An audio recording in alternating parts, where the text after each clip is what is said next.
How to add transitions in iMovie. First, open iMovie, then select Movie. Next, you're going to tap on the photos or the video that you would like to use. So let's say I select this video right here. You will tap on Create Movie, and if you select multiple, let me select 2, then tap on Create Movie.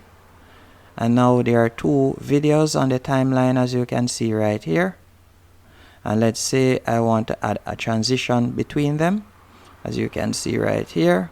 It's quite easy, as all you'll have to do is tap on the partition in the middle.